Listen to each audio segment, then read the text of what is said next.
What's a man of the Night's Watch doing in a wildling camp? My name is Jon Snow, Your Grace. I'm Ned Stark's son. This is a world where bloodlines mean everything, and particularly for Stannis, I mean, whose whole claim on the throne is based on the fact that he is the rightful heir. He is the true blood relation to Robert Baratheon, his older brother, and now he's meeting a young man who, while a bastard, is still descended from Ned Stark. And Ned was the one who informed Stannis about his rightful claim to the throne, and so Stannis has a lot of respect for the memory of Ned, and so he has respect for Ned's family. Stannis is a person who takes obligations very seriously, and he has a debt to Ned Stark, and Ned Stark died for Stannis's birthright. And I think he'll never forget that, and it definitely factors into his decision to take Jon seriously. We were right there in front of you and you didn't see us. One look in the past 20 years. One real look at your own children and you would have known. Known what? It's a huge gamble on Cersei's part. You need to be steely and tough as hell to pull a move like this on a person like Tywin. She goes up against him and she wins. And she wins with the one thing that she holds over him, which is his family legacy. She has a piece of information that could destroy the most important thing in the world to him, the thing that he's worked on his entire life. And I think that Tywin looks in her eyes, and when she tells him the truth, he realizes that she is someone who will do exactly what she claims she'll do. She's very much her father's daughter in that way.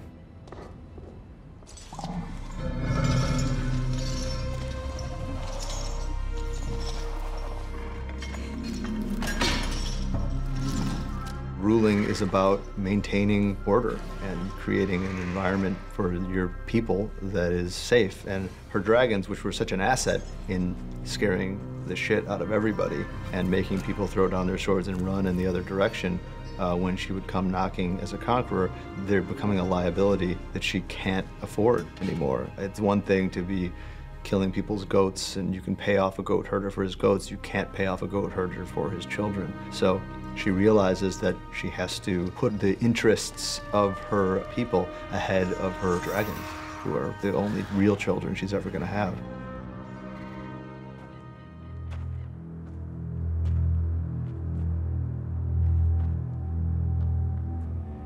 You're Arya Stark. Arya's really impressed by her up until the moment where Brienne figures out who she is. And then Arya gets really suspicious because her travels over the last few years have taught her to be quite suspicious of strangers, even strangers who might appear friendly at first. And the fact that Brienne admits her association with Jaime Lannister, and as the Hound points out, Brienne's carrying a Lannister sword. You know, Arya has no idea that's the Valyrian steel that was melted down from ice. It's just, she knows it's Lannister gold because the Hound says it is, and Brienne doesn't deny it. So all of a sudden, this woman who Arya was quite taken with seems to be an agent of the Lannisters, and Arya doesn't want any part of her. Brienne's really caught unawares here. I don't know if she's thinking too far into the future about what she's going to do with this little girl once she gets her hands on her. But I think that right now her sole concern is saving this girl from the Hound. She obviously doesn't believe that the Hound is protecting Arya, somewhat tragically, because by the time we get to this point in the story, the Hound is protecting Arya. When he says he's looking after her, by the time he says that, he actually means it. Go on. Do it. Do it.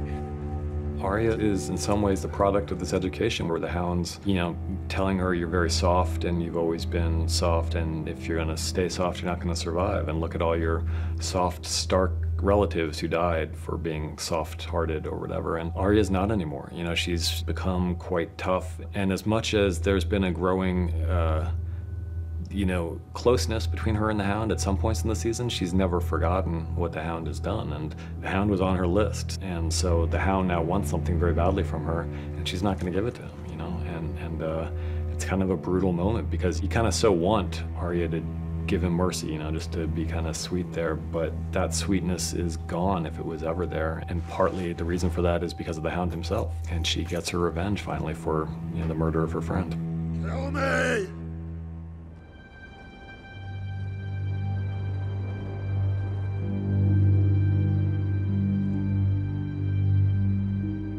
Tyrion definitely has impulsive tendencies, especially when it comes to his father. I think he just thinks about what kind of a father Tywin has been to him, and the fact that Tywin was willing to have him executed for something that he knows Tywin knows he didn't do. I think at the end of the day, he just decided it was time for Tywin to be called to task for the way he'd behaved towards his son for the past 40-odd years.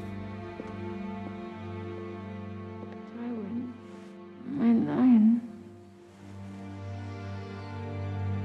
Tyrion is coming to deal with his father and had no idea he was going to run into Shay, and it's heartbreaking for him, especially hearing her say "my lion," which was always what Shay called Tyrion, and hearing it and realizing it's meant for Tywin, not Tyrion, is a shock and kind of the final betrayal that just makes Tyrion snap in this moment. As horrible as everything has been, that's, in a way, the most horrible thing he could possibly see, because she wasn't a whore. By the time they have become committed to each other, she's no longer a whore. When he calls her a whore, it's not that he believes this is what she is, it's what he desperately needs to tell her to save her life in his mind.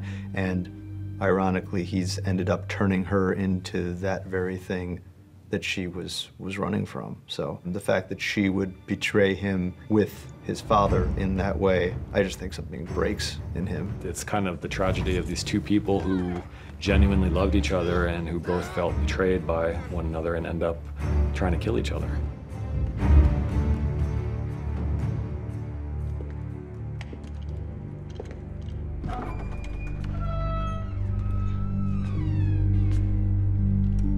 Tyrion.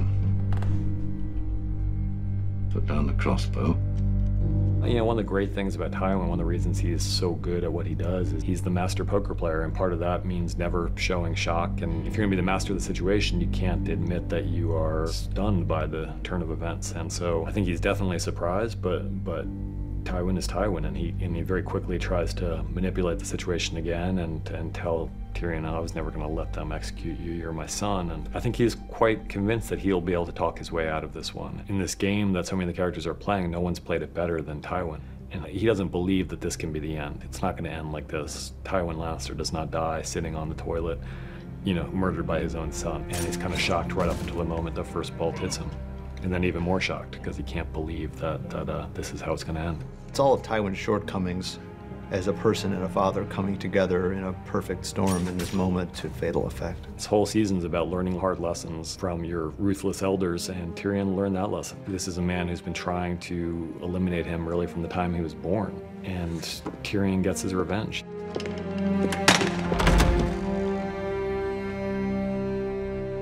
What have you done?